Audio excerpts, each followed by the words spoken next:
Cette semaine, j'ai lu un petit article, je voulais vous lire, parce qu'il parle tellement par rapport à la superficialité de ce que nous vivons aujourd'hui, en ce qui concerne les relations humaines, l'amitié, tout ça. Et donc, j'ai lu ce petit article qui disait un peu comme ça. Il était en anglais, je vais essayer de le traduire, j'espère que je vais arriver. Mais il dit ça. J'essaie de me faire des amis en dehors du réseau Facebook, mais en utilisant la même méthode. Donc, tous les jours, je me promène dans les rues et j'ai dit à tous ceux que je vois, ce que j'ai mangé, comment je me sens, ce que je fais à la veille et ce que je vais faire ensuite. Aussi, je leur donne beaucoup de photos de moi-même, de ma famille, de mon chien, de ma nouvelle déco de mon appart, de ma voiture, et de moi en train de faire des choses que normalement tous les gens font quotidiennement. Aussi, j'essaie de les écouter et en les écoutant, en faisant attention à leurs conversations, après, je suis toujours avec mes doigts comme ça, je dis j'aime ça, j'aime ce que vous dites. Et vous savez, ça marche. En fait, comme en Facebook, j'ai déjà des gens qui sont en train de me suivre. J'ai réussi à avoir 4 personnes. Donc, 2 policiers, un détective privé et un psychiatre. Et donc, c'est ça l'article que j'ai lu cette semaine. Et c'est vrai qu'aujourd'hui, nous sommes en train de lutter d'une sorte ou d'autre contre cette superficialité de relation. Les instruments, les réseaux sociaux qui ont été inventés, qui ont été créés pour essayer de nous approcher des autres, sont finalement en train de nous éloigner des autres. C'est vrai qu'il y a plein d'études, moi j'aime bien l'anthropologie, la sociologie, tout ce qu'il y a eu, mais c'est vrai qu'on a beaucoup de gens, de chercheurs qui sont en train de dire une vérité. Toutes ces études, tous ces réseaux sociaux, ils sont en train de nous provoquer une vie de plus en plus dans la solitude. Et ce qui existe pour nous rendre joyeux, pour nous donner des amis, nous fait vivre encore plus dans la solitude. J'ai connu une personne qui m'a dit que sa méthode sur Facebook, sa nouvelle méthode, c'était un peu comme ça. Elle a mis une mauvaise date pour son anniversaire. Donc, elle n'a pas mis la bonne date. Et toutes les personnes qui venaient lui féliciter, lui dire bon anniversaire dans cette mauvaise date, elle excluait, elle bloquait ces gens de sa liste Facebook. Elle dit donc, ils ne sont pas mes vrais amis. Elle dit, mais il faut faire attention parce que peut-être tu vas devoir bloquer 90% des gens. Parce que moi-même, le peu que j'utilise Facebook, c'est pour voir les anniversaires. Et donc, elle a dit ça, ouais, les gens ne connaissent même pas ma date d'anniversaire, ils ne sont pas mes vrais amis. Mais c'est vrai, on rigole avec ces choses, mais c'est vrai que quand on pense à une famille, quand on pense à la collectivité, à la vie humaine, à les relations qu'on a, c'est vrai que de plus en plus, on a du mal avec ça. C'est vrai que dans une ville tellement belle comme Paris, avec tellement de richesses culturelles, tellement de gens partout dans le monde. Hier, j'étais au parc avec mon fils. Moi, je suis brésilien et adopté par la France. Je suis tellement fier de ça. Mais on avait des gens partout. J'écoutais plusieurs langues. Et donc, on est dans une ville tellement riche. Pourtant, on se sent de plus en plus seul, de plus en plus déprimé, de plus en plus... on s'enferme chez soi. Et donc, on a choisi ce sujet. La famille de foi. Une famille de foi. La semaine dernière, nous avons été bénis en fait par la présence de João Cardoso, un Portugais de Portugal, qui dirige un séminaire là-bas et qui nous a partagé sur 3 marques d'un disciple de Jésus. Et c'était vraiment bien car plusieurs fois nous pensons toujours que pour devenir un disciple, pour devenir chrétien, on doit rentrer dans un côté magique, dans un côté très sombre, très dans le mysticisme. Et il est venu avec des choses tellement ordinaires et en même temps tellement puissantes que nous devons faire et que nous devons vivre. Et donc d'abord, je vous encourage parce que c'est tellement parfait parce que pendant cette série, on avait l'intention de parler de ça, il est venu et c'était pile poil ce que nous avons envie de partager. Là, on voit Dieu qui est en train de nous guider partout. Et donc, je vous encourage à suivre, à réécouter, à regarder ce message. Elle est en ligne, elle est sur notre site web, églisebonnenouvelle.fr. Donc si vous avez envie de réécouter tout ça, allez-y sur le site web de l'église, vous allez voir. Mais tout se passe dans la vie ordinaire.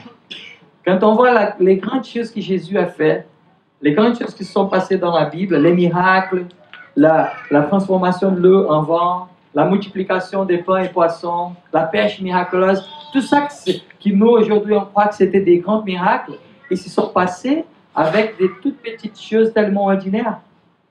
La guérison d'un homme handicapé devant le temple, Pierre et Jean, ils étaient là pour prier, ils étaient là pour faire une chose tellement ordinaire, et donc soudain un miracle se passe. Donc les marques d'un vrai disciple, c'est quelqu'un qui va vivre dans une vie ordinaire, des bases chrétiennes. Ouais, je vais pas tout redire parce que c'est pas ça mon but d'aujourd'hui. Donc, si vous voulez réécouter, ça va vous faire du bien. Mon but ce matin, c'est, je vais prêcher 3 fois pendant cette série. Donc, si on n'a pas le temps de tout finir aujourd'hui, on va faire la deuxième partie, la troisième partie. On verra comment ça va se donner. Mais mon but ce matin, c'est de nous montrer, et ça commence par moi aussi, l'effet qu'une vie comme ça, une vie en famille, peut provoquer dans un côté collectif. Mon but, c'est de nous montrer comment une vie de famille de foi, dans la collectivité, elle va provoquer pas mal de bonnes choses. Plusieurs fois, nous pensons, en tant que chrétiens, aux mauvaises conséquences du péché, à des choses assez tristes, et c'est important de penser à ça. Mais c'est pas que ça. En fait, c'est aussi bien de penser à toutes les bonnes choses que l'Évangile nous rapporte. En fait, c'est bien de savoir que la vie chrétienne, elle n'est pas dans la tristesse, elle est dans la joie. Et donc, plusieurs fois, on a la tendance de rentrer dans la tristesse et de même trouver des excuses. Ouais, je suis chrétien, c'est une bataille spirituelle, tout ça. Oui, ça peut se passer. Mais même dans la tristesse, un vrai chrétien, quelqu'un qui a connu la vraie joie, il va vivre dans la joie. Donc, il y a plein de choses qui peuvent se passer dans le côté collectif. On est aussi en train d'aller avec cette planète de plus en plus individuelle et individualiste. On est en train de rentrer dans une vie individualiste et dans une foi individualiste. On pense à nous, on pense à nos besoins, on pense à ce que nous avons besoin, on pense à ce que Dieu peut nous donner, mais plusieurs fois, on n'arrive pas à penser dans le collectif d'une famille de foi. Et c'est pour ça que nous avons choisi ce thème. Le titre, je vais dire, de ce message, alors que la série s'appelle Famille de foi, ce message, j'utiliserais comme titre une famille d'adorateurs. Une famille de foi, c'est une famille d'adorateurs. C'est une famille dans l'adoration. Dans le sein de chaque famille, nous voyons aussi notre intimité avec Dieu. C'est dans la vie en famille que nous pouvons trouver les processus de sainteté, d'humilité, de transparence, de l'amour. C'est quand on est en famille qu'on peut goûter ces sentiments. La transparence, l'amour, la dignité, l'honnêteté. Et donc, nous rêvons de voir une église, si vous êtes chrétien, si vous n'êtes pas chrétien, peut-être que c'est assez nouveau, tous ces vocabulaires, toutes ces choses, ne vous inquiétez pas, pour moi c'est encore la même chose. Mais si nous sommes dans une église, si on commence à penser, à lire la Bible, nous avons un rêve de voir ce qu'on appelle un grand réveil du Saint-Esprit, d'une puissance qui va venir sur cette église et qui va nous permettre de vivre des choses plus importantes, qui va nous permettre d'aller au-delà des circonstances, de la situation dans laquelle nous nous trouvons aujourd'hui. Nous tous, hein, moi d'abord, je rêve voir ça. Mais c'est vrai que quand on va à la source, et c'est quoi la source? C'est pas du tout le pasteur Gustavo, c'est pas du tout le prêcheur, le prédicateur qui a des bonnes blagues, tout ça. Non, non, non. La source, c'est la Bible. Nous, en tant que chrétiens, on croit que la Bible est la source des choses. Et donc, quand on voit la source, on voit que toutes les grandes expériences que Dieu a permis à son peuple de goûter, elles étaient dans un contexte collectif. Elles étaient dans un contexte de famille. Il y a par exemple un texte, je vais utiliser beaucoup de textes bibliques, je vais profiter de cette réunion de famille pour me promener un peu dans la Bible. Donc, si vous voulez noter, c'est bien. Sinon, tout sera filmé et après, vous pouvez suivre en ligne. Donc, 2 Chroniques, chapitre 7, verset 14, c'est un message de Dieu, pas à une personne, mais à son peuple. Si mon peuple, ceux qui a invoqué mon nom, s'humilie, prie et cherche ma face, s'il se détourne de ses mauvaises voies, je l'exaucerai des cieux, je le pardonnerai de son péché et je guérirai son pays. Donc, c'est un message d'espoir, de guérison, de nouvelle vie, pas à une personne, mais à une famille, au peuple de Dieu. Donc on voit que plusieurs fois, quand l'Église a vécu dans le chapitre 2 d'Actes des Apôtres, une vraie expérience, il n'y avait pas qu'une personne qui était là rencontrée, il y avait une famille qui était rassemblée. Et là, on a vu la descente du Saint-Esprit qui a complètement bouleversé et changé l'avenir de plusieurs personnes. Donc cette histoire de vivre la foi tout seul, pour moi, elle est pas logique selon la Bible. La Bible, elle nous a créés, Dieu nous a créés pour vivre ces contextes de foi collective, pour vivre cette famille de foi, pour vivre la beauté de l'Évangile en famille. Et donc, c'est sur ça que nous allons partager ce matin, sur ce contexte d'une famille d'adorateurs, d'une famille qui, dans l'unité, avec un seul cœur, va vivre la beauté de l'Évangile. Je voulais vous inviter à ouvrir un seul texte biblique. Après, je vais me promener un peu dans plusieurs textes, mais un seul texte biblique. Si vous avez une Bible, et si vous pouvez suivre avec moi, il se trouve en 2 Chroniques, dans l'Ancien Testament, la première partie de la Bible, celle qui raconte l'histoire avant Jésus. 2 Chroniques, chapitre 5. Nous allons lire un de ces moments où Dieu a donné à son peuple une expérience assez incroyable. Donc, 2 Chroniques, chapitre 5, si vous avez une Bible. Nous allons lire le verset 11, du verset 11 jusqu'au verset 14.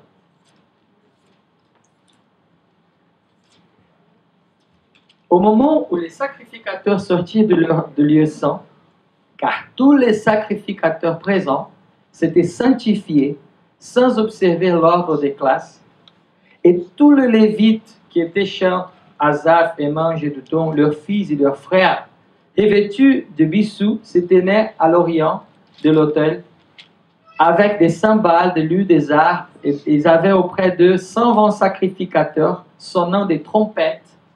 Et lorsque ceux qui sonnaient des trompettes et ceux qui chantaient s'unissaient d'un même accord pour célébrer et pour louer l'Éternel, firent retentir les trompettes, les cymbales et les autres instruments, et célèbre l'Éternel par ses paroles, car il est bon, car sa miséricorde dure à toujours. En ce moment-là, la maison de l'Éternel fut remplie d'une nuée. Les sacrificateurs ne purent pas y rester pour faire les services à cause de la nuée, car la gloire de l'Éternel remplissait la maison de Dieu.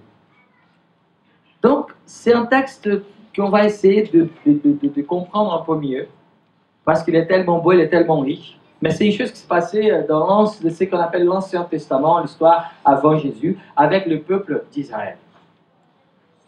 On voit qu'une chose, d'abord, qu'est-ce qui se passe là, en fait? Il y a eu un groupe de personnes qui rentrent dans un lieu saint, et on va parler un peu plus de ça, et ils étaient en train de chanter, ils étaient en train d'adorer, ils étaient en train de dire que l'Éternel, il est bon, que Dieu, il est bon, et soudain, une nuée est venue. La présence de Dieu est arrivée dans ce lieu, de manière qu'ils ne pourraient même plus y rester. Ils ont dû sortir de ce lieu, car, comme on vient de lire, le dernier verset, car la gloire de l'Éternel remplissait la maison de Dieu. Ah bah c'est mon rêve en fait, c'est mon rêve, imaginez-vous, nous là, en tant qu'Église Bonne Nouvelle, un dimanche matin, on vient et l'équipe de louanges, Junior à la batterie, on commence à chanter, chanter ce qu'on vient de chanter là, il est bon, il est digne d'être loué, d'exalter, et soudain, un nuage vient sur ce lieu. D'abord, on va penser qu'il y a de faux partout, et ça sera compliqué, et on va essayer de courir, mais après, on va se rendre compte que non, c'est plus que ça. Et donc, soudain, on va devoir partir, mais pas parce qu'il y a du faux en danger, mais parce que la gloire de Dieu remplit ces lieux. Mais qu'est-ce que c'est ça? C'est une merveille, non? Ça, c'est mon rêve. Moi, je rêve de voir ça. Je rêve de vivre ça. Je rêve de vivre ce moment où la présence de Dieu va venir avec telle puissance. Mais pour que ça arrive, et c'est là où je voulais partager un peu ce matin, parce qu'on parle d'une famille de foi, ça n'arrive pas au hasard. Ça, c'est pas quelque chose qui se passe comme ça, c'est pas une magie. On voit tellement bien les choses qui se sont faites avant la présence de Dieu et qui ont provoqué d'une sorte ou d'autre cette présence de Dieu. Et c'est là où je pense qu'on peut réfléchir. Comme j'ai dit, quelles sont les bonnes conséquences? Quelles sont les bonnes conséquences de cette mentalité du christianisme en tant que famille? Quand on ne pense pas qu'à nous-mêmes, à nos boulots, à notre petit salaire, mais quand on commence à penser à une vraie vie chrétienne, à une vie qui peut vivre une chose. Cette semaine, j'étais dégoûté. Je peux dire, hein, vous pensez que les pasteurs, parfois, ils sont des super-héros, c'est pas du tout ça. Nous sommes des chrétiens, mais comme vous, c'est la même chose. Et donc, cette semaine, j'étais vraiment triste. Pourquoi? Parce que j'étais dans le métro. Et soudain, une personne, elle arrive, comme malheureusement d'habitude, si vous prenez le métro actuellement, vous connaissez cette histoire, quelqu'un qui arrive avec un texte assez prêt pour demander, pour collecter de l'argent. Mais c'est bizarre parce que j'ai vu cette personne, c'était un jeune, peut-être un peu plus jeune que moi je me considère jeune, donc il était super jeune. Et donc, il était un peu plus jeune que moi, et je le vois, avant de rentrer dans le métro, je le vois. Et c'est bizarre parce que tout de suite, quand je le vois, je ne savais pas qu'il allait demander de l'argent, il n'avait pas l'air. Mais j'y vois, je sens quelque chose, c'est bizarre, je dois parler de l'amour de Dieu à cette personne. Et donc, je rentre dans le métro, je m'assois, et il ne s'assoit pas, et pourtant il y avait plein de places, donc j'ai tout de suite compris qu'il allait demander de l'argent. Et donc, il commence à demander, mais pas avec le texte habituel qu'on connaît à peu près, que toutes les personnes s'utilisent, non. Il vient tout simplement, il dit, je suis vraiment désolé d'être là. Je viens de sortir de la prison, j'étais incarcéré et je ne sais pas trop quoi faire. C'est un nouveau départ pour moi. Mais la seule, je n'ai pas d'emploi, je ne peux pas me permettre de vivre une vie correcte en ce moment. Donc j'ai décidé de vous demander un peu d'argent. C'était bouleversant pour moi. On sait que parfois les gens ils peuvent rentrer dans la mensonge, on a toutes ces histoires, mais je ne pense pas que c'était le cas. Mais j'étais tellement bloqué, tellement bluffé par cette histoire, que je n'ai pas pu dire quoi que ce soit. Et donc, je suis en train de réfléchir. Il croise le tronc où j'étais. Et quand j'essaye de lui dire, de lui parler d'une chose qui peut vraiment changer sa vie, il était déjà parti. J'étais tellement triste. J'étais tellement dégoûté parce que je n'ai pas eu l'opportunité de partager un peu l'amour. Après, j'ai beaucoup prié pour lui, j'ai beaucoup pensé à lui pendant toute la semaine. Mais vous voyez, c'est dans la vie quotidienne que ça se passe. Il y a un côté tellement beau, tellement profond de vivre la collectivité d'une famille de foi.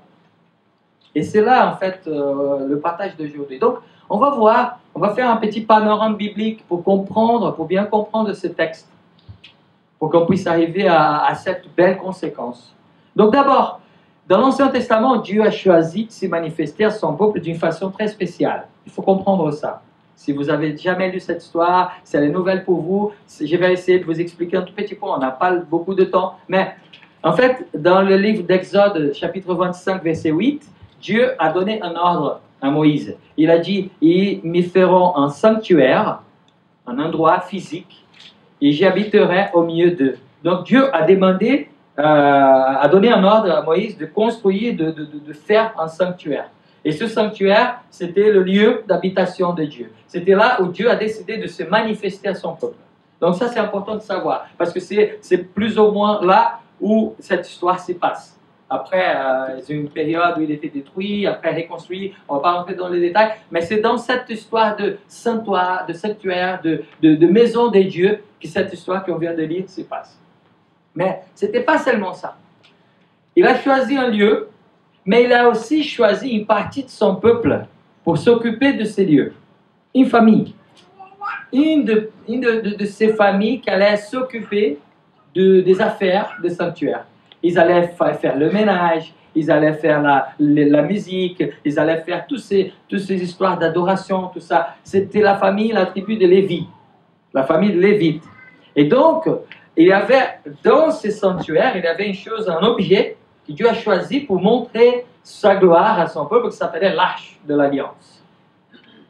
Et cette arche, elle était tellement importante dans cette époque que Dieu a dit que seulement les Lévites pourraient la ramener.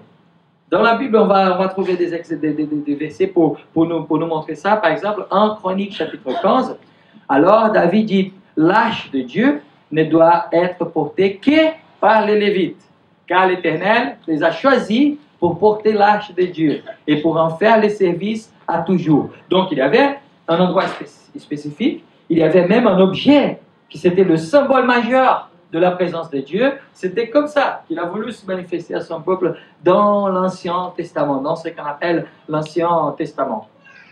C'était tellement important qu'une fois, David, il a oublié de ça, il a voulu ramener cette arche par ses efforts, par sa propre pensée. Il avait une bonne intention. C'est pour ça que je dis toujours que c'est pas tout à fait... Au Brésil, on a un dicton qui dit que parfois les choses ne se passent pas comme prévu, mais c'est les bonnes intentions qui comptent.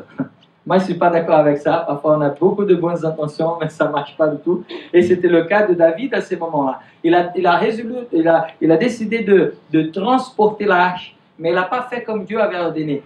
Donc, 1 Chronique chapitre 13, il a mis d'autres gens pour transporter. Ce n'étaient même pas des gens, en fait, c'était des vaches qui étaient en train de transporter l'arche. Et soudain, l'arche, elle est tombée parce qu'il y avait un caillou au milieu du chemin. Et une personne d'autre, que ce n'était pas les Lévites, a décidé, avec une bonne intention, de tenir l'arche. Et Dieu, il s'est mis en colère, il a tué ces gars.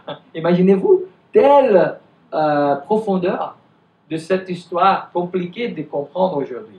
Et pourquoi je dis ça? C'est pas pour qu'on puisse rester dans ces détails, c'est juste pour qu'on puisse mieux comprendre quelle était l'importance de ce lieu, de cet instrument, de cet objet à ces moments-là. Donc, là,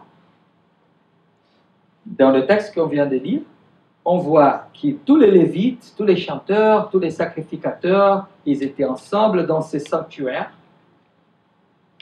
et chantent, et la gloire de Dieu, elle se manifeste. Mais il y a deux détails, et c'est ces deux détails qu'on va parler aujourd'hui, qui ont fait que ça se passe comme ça.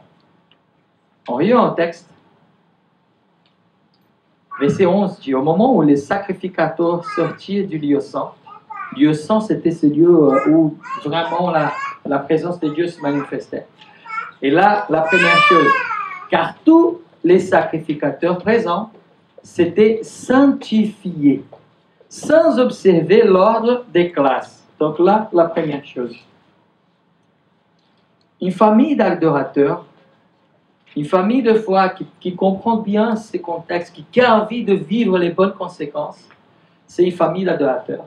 Et une famille d'adorateurs, c'est une famille qui vient comprendre qu'est-ce que ça veut dire la sanctification. Ça, c'est la première chose. C'est vrai qu'avec le temps qui se passe, cette histoire de tabernacle, de vie, elle est rentrée dans une routine, même pour le peuple juif. Ils avaient des ordres, ils avaient un peu un relais, un peu comme par exemple, nous, on a à l'église pour organiser les choses, on a au café, l'accueil. Quand on arrive, on a un café. Chaque dimanche, je ne sais pas si vous avez déjà vu ça, on a des gens différents qui sont là-bas.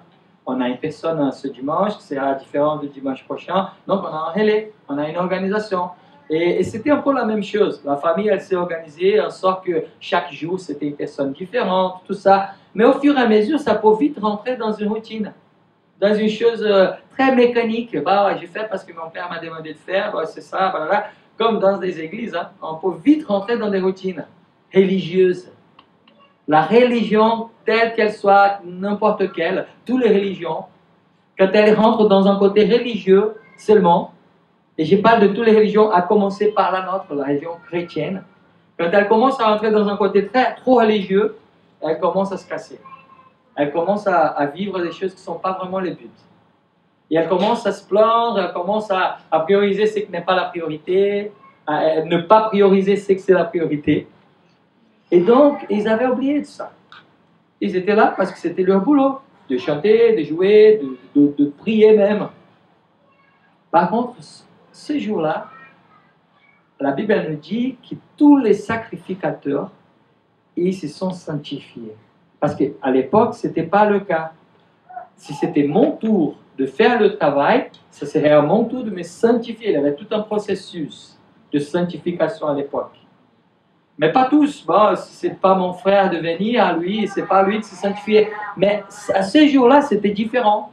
Tous, sans respecter ces classes, ça veut dire l'ordre, ça veut dire l'organisation, ils se sont sanctifiés. Donc ils ont pris conscience de la beauté et de la profondeur du côté collectif. Vous voyez? Là, imaginez-vous, quand toute notre communauté, quand toute une église commence à penser que la sanctification, elle sort d'un côté individuel et le collectif va provoquer beaucoup plus de bonnes choses. Ça veut dire que, mais aujourd'hui, je n'ai rien à faire à l'église. Mon boulot à l'église, c'est de m'asseoir, c'est d'écouter le pasteur, le chant. Je vais là pour apprendre. Je sais même pas si je suis chrétien ou pas. Donc, je vais là juste pour apprendre des choses. Ça veut dire qu'au lieu de penser comme ça, quand toute l'église, elle commence à arriver avec une même pensée, un même cœur, la possibilité de se dire, non mais attends, je ne suis pas pasteur, je ne suis même pas en train de connaître la profondeur de ces dieux merveilleux, et je vous dis, moi non plus en tant que pasteur, plus on lit la Bible, même qu'on a fait des études théologiques, voilà, plus on lit la Bible, plus on voit qu'on connaît très peu de la profondeur de Dieu. Donc si vous pensez que vous connaissez très peu, et que vous êtes très faible, et si ça, expérimentez, pensez qu'un processus de sanctification dans vos vies va aussi provoquer dans le collectif de notre famille une belle chose. Et vous allez voir comment des bonnes choses peuvent se passer dans les vies. Vous savez, j'aime bien les cultes de dimanche. J'aime bien ces moments où dimanche nous sommes ensemble à l'église, c'est bien, on chante, on lève nos mains, on lève nos bras. Pour ceux qui sont chrétiens, c'est plus logique. Pour ceux qui ne sont pas chrétiens, parfois ça a l'air un peu bizarre. Mais j'aime bien ces moments. Mais plus, j'aime les moments où nous ne sommes pas là. Ça veut dire, quand ces moments de culte, de célébration, il est fini, jusqu'à qu'il va commencer dimanche prochain, j'aime aussi bien ce moment. Du lundi au samedi. Où nous, en tant que communauté, en tant que famille, nous sommes un peu partout. J'aime bien ces moments. Parce que ça continue la vie de l'Église. Expérimentez-vous de penser à se sanctifier, à savoir que vous faites partie d'une famille et dans ce processus de sanctification de vie avec le Seigneur. Et on ne fait pas ça pour obligation parce que on va aller à l'enfer si on ne fait pas ça. Arrêtez avec cette pensée toute petite, en fait, de la grandeur de Dieu. J'ai vraiment pitié des gens qui arrivent dans une église juste parce qu'elles ont peur d'aller à l'enfer. Ça, c'est tellement petit. J'ai envie de leur montrer que la grandeur, l'amour, la joie, la profondeur que Dieu peut nous donner, elle est beaucoup plus grande que l'histoire d'aller à l'enfer. Donc, quand on comprend bien ce que Dieu est, qui il est, et comment on peut vivre dans sa présence, là, on prend une dimension beaucoup plus grande. Donc, la sanctification, c'était la première chose. Ils se sont sanctifiés, tous. Pourquoi c'est important? Parce que, d'abord, ça va nous mettre où nous en sommes vraiment. Ça va nous mettre à notre place. Quand on est sanctifié, qu'est-ce que ça veut dire, en fait? On pense à des saints catholiques, on pense à des gens qui sont dans un état supérieur au nôtre. C'est pas du tout ça. D'abord parce que les saints, tels qu'on voit aujourd'hui, ils se sont éloignés d'une vraie vie. Par exemple, quand on prend Saint Pierre, Saint je ne sais pas qui, et on essaie de les mettre dans un état beaucoup plus élevé que le nôtre, là on commence à se tromper parce qu'on commence à se sentir inférieur. Mais ils étaient des gens comme nous. Ils se sont trompés, ils ont fait des bêtises, ils avaient peur, ils avaient tout ça. Pourtant, ils étaient sanctifiés. Donc, quand on pense en processus de sanctification, il est tellement ordinaire, comme je disais. Il est tellement naturel dans un côté. Ça commence avec nous. Ça commence avec nos vies. On est des maîtres pour faire des règles. Fais pas ci, fais pas ça, balala, pédéré. On pense que quand on rentre dans un côté religieux, dans un côté d'église, les gens vont nous cadrer à 1200%. Et c'est pas du tout ça, en fait. Moi, je vois la religion, en fait, je vois la vie avec Dieu comme Notre-Dame. J'ai déjà donné cet exemple ici une fois.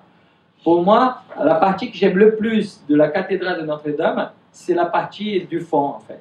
Quand on est sur le pont d'Amour, là où il y a plein de cadenas, on voit le fond de Notre-Dame. Qu'est-ce que c'est beau, en fait. C'est profond, c'est compliqué de voir, c'est tellement créatif. Franchement, la façade de Notre-Dame, ça ne me parle pas beaucoup. C'est droit, c'est carré, c'est... Je ne vais pas dire que c'est moche parce que c'est beau aussi, mais c'est carré. C'est quelque chose de pas statique.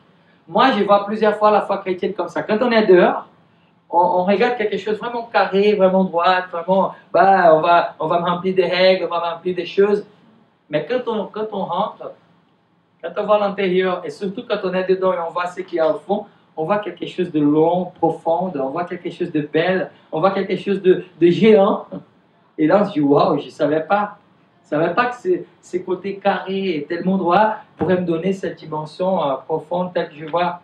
Vous voyez, c'est plus on rentre dans la maison de Dieu, plus on la connaît. Donc là, le processus de sanctification nous met où nous devons être. On prend conscience de qui nous sommes. On prend conscience du fait que Dieu, il est beaucoup plus grand que nous. Il n'est pas là pour nous juger, pour nous donner pour nous mettre au coin tous les temps.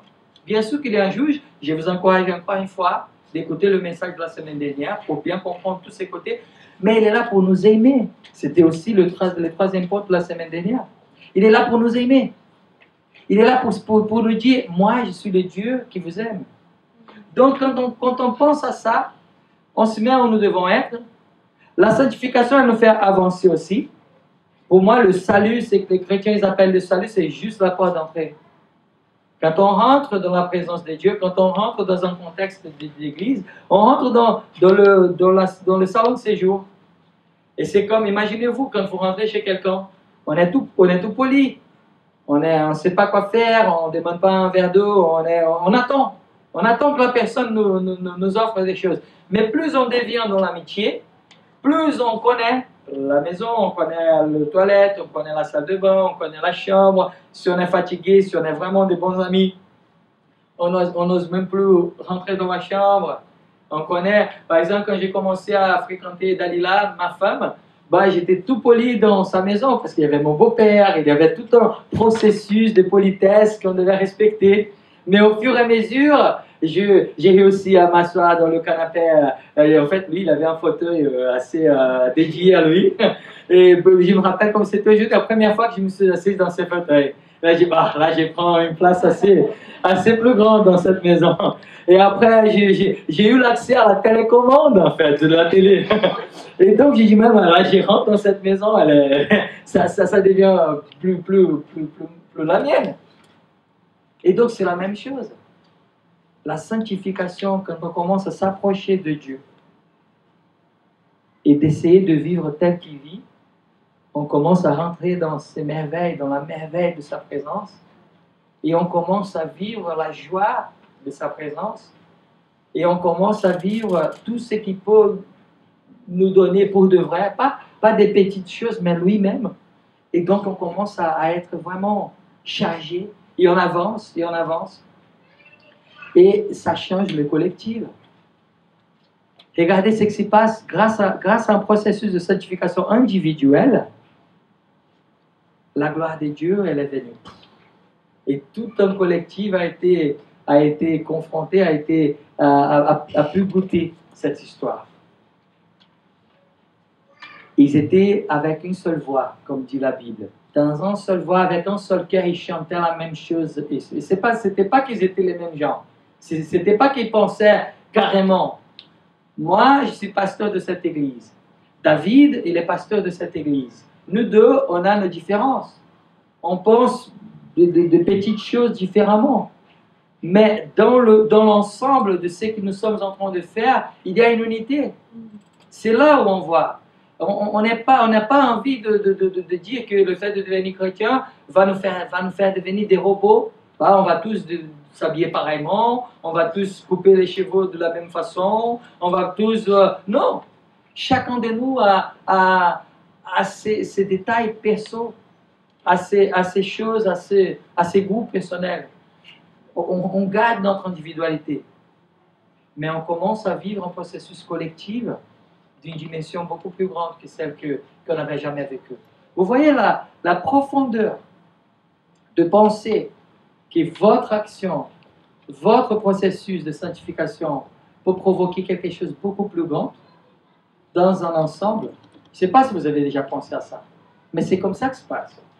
L'histoire de l'Église nous a fait croire que le fait de suivre les leaders, de suivre le pasteur ou les leaders religieux, allait nous permettre de vivre la foi pour entière. C'est pas vrai, ça. C'est pas vrai. C'est pas tout simplement en suivant quelqu'un qu'on va avoir la plénitude d'une vie avec Dieu. On a la Bible, on a un processus d'aller plus loin. Et ce processus individuel qui se passe jour après jour dans le quotidien va provoquer un changement collectif. Il y a l'adoration, il y a la sanctification, ils se sont sanctifiés et après ils sont venus pour adorer. Qu'est-ce que c'est l'adoration? C'est le fait de rendre gloire à quelqu'un. C'est le fait de venir et de dire quelque chose de très puissant par rapport à quelqu'un. Pourquoi on fait ça? Est-ce que c'est pour que l'ego de Dieu soit plus gonflé? Ben, pas du tout, il n'a pas besoin de ça. Est-ce que c'est pour qu'on puisse faire des petits massages dans son corps spirituel? Non. Est-ce que c'est parce qu'il a besoin de ça? Non, il n'a pas besoin de ça. Mais finalement, en faisant ça, c'est nous qui gagnons des choses en fait. C'est nous qui nous rapprochons de lui. Quand on chante des chants qu'on vient de chanter ce matin, quand on commence à sortir, mais pour de vrai, de nos bouches, ça prend une dimension tellement profonde. Et quand on commence à vivre ce qu'on vient de chanter ce matin pour de vrai, ça prend quelque chose de lourd, de grand chez nous. Quand on commence à vivre ça à la maison, quand on commence à vivre ça en tant que famille, on commence à adorer. Et l'adoration, c'est le fait de rester, de rendre honneur à une personne, mais de mettre les choses dans la bonne priorité. Vous voyez, il y a une prière très connue dans la Bible, peut-être la plus connue, c'est la prière du Notre Père. Je ne sais pas si vous avez déjà remarqué la structure de cette prière.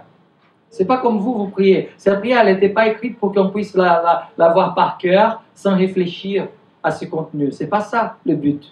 Le but de cette prière, c'est de voir qu'est-ce qu'elle nous dit. Et donc, la première chose qu'il fait, ce n'est pas de demander des choses, ce n'est pas de dire, c'est tout simplement de reconnaître qui est Dieu, où il est, comment il est saint, comment il est grand. Après, c'est le fait de dire, Seigneur, en sachant de tout ça, la seule chose que je peux dire, c'est, viens, que ton règne vienne, que ta volonté soit faite par la mienne. Vous voyez la profondeur de cette prière? Normalement, on fait le contraire. Normalement, on demande le contraire. Normalement, on ne pense pas à ça. Normalement, on vient avec nos petits soucis, c'est normal. Nous tous, on fait comme ça. Mais quand on voit les choses dans le bon ordre, on voit la profondeur de ça. Et donc, imaginez-vous l'effet que ça va nous causer, ça va provoquer à cette communauté, et même plus que cette communauté, le fait que nous tous, on sort d'ici en réfléchissant, « Wow, mais ma vie, ma sanctification, mon engagement, mon service, mon cœur, il compte pour le tout. Il compte pour le processus de cette Église.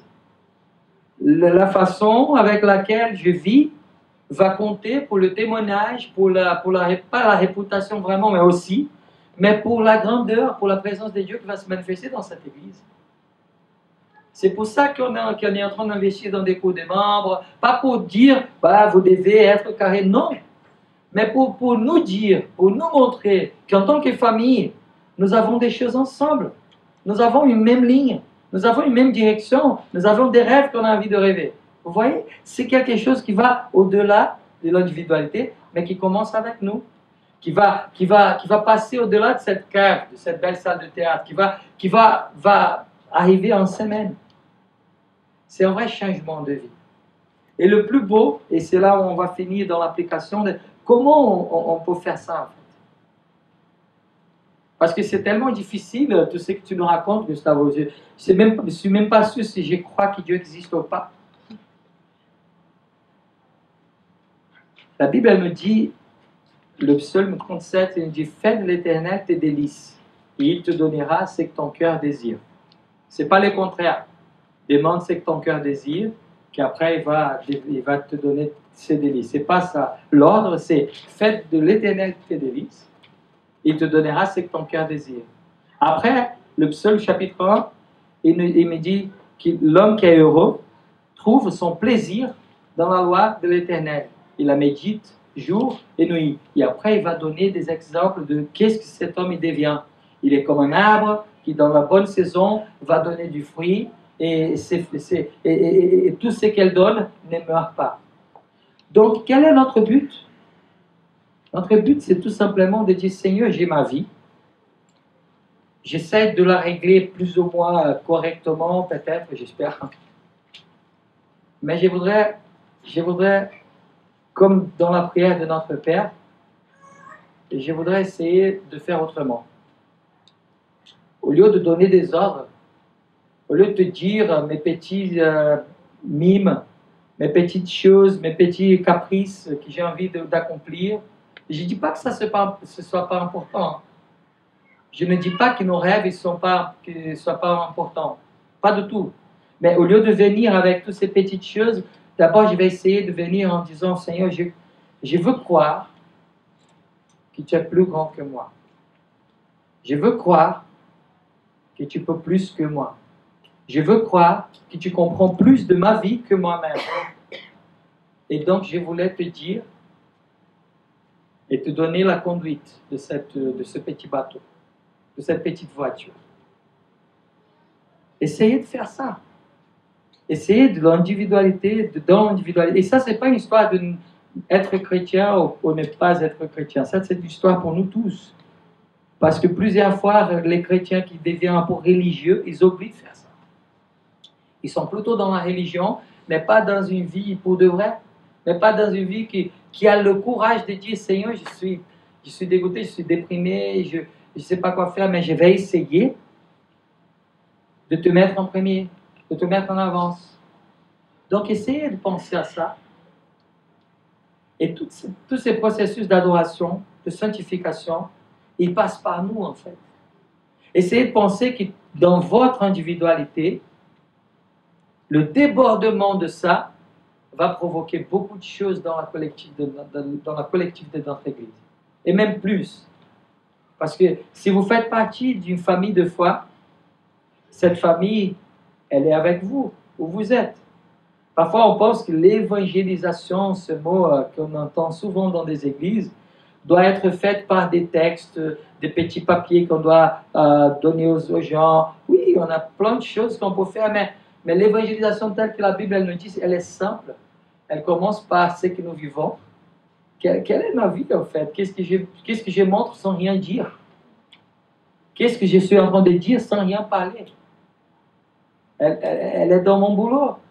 Est-ce que je suis vraiment quelqu'un de sympathique parce que c'est bien d'être chrétien, mais si on devient des chrétiens tellement nuls, et dans le jugement, dans le fais pas ci, fais pas ça, on n'est même pas capable d'aimer les autres, ça ne sert à rien. Donc, qu'on sort d'ici avec cette pensée en tête, quel est mon travail, quel est mon boulot, comment je peux me sanctifier, comment je peux rentrer dans ces processus de sanctification, de goûter la présence de Dieu et de vivre cette présence. Ben, on pourrait dire beaucoup de choses, on va s'arrêter. Parce que ce sanctuaire dont on parlait tout à l'heure, cette maison, ce lieu physique, il était transféré vers nous en fait. Après l'histoire, c'est tellement beau de lire la Bible comme une seule chose et pas des petites histoires indépendantes. Tout ce que Dieu a voulu nous montrer derrière, il a continué à vouloir nous montrer même après Jésus. Cette histoire de temple, de lieu d'adoration, Jésus, il a remplacé cette tabernacle, il l'a mis dans nos cœurs. Donc c'est tellement beau. Et au lieu de penser à tout ce qui peut être de mal, quand on ne suivre pas ce que Dieu a envie pour nous, essayons-nous de penser à la beauté et à la grandeur des conséquences qui vont se faire du fait de suivre ce que Dieu veut pour nous. Essayons-nous de penser à cette famille de foi comme une bonne famille, comme une chose qui va nous provoquer des bonnes choses, pas des règles bêtes et religieuses, mais des bonnes choses. Moi, je rêve de voir la gloire de Dieu. Mais pourquoi? Pourquoi je rêve de voir la gloire? Juste pour qu'on puisse se gonfler et se dire, ah, j'ai une expérience incroyable dimanche matin. Non, c'est pour que ça sorte d'ici. C'est pour que notre société puisse goûter cette merveille aussi. Donc, essayons-nous de penser à ça. Dans nos vies, dans notre travail, la sanctification et l'adoration, elle est beaucoup plus grande que des chants qu'on chante, que des bras qu'on peut lever. Elle va beaucoup au-delà de ça. Elle parle d'une vraie vie. Elle parle d'une vie qui, 7 jours sur 7, 24 sur 24, décide de suivre l'Éternel, de mettre des choses dans le bon ordre et décide de voir que ça, c'est la vraie joie. Ça, c'est la vraie joie.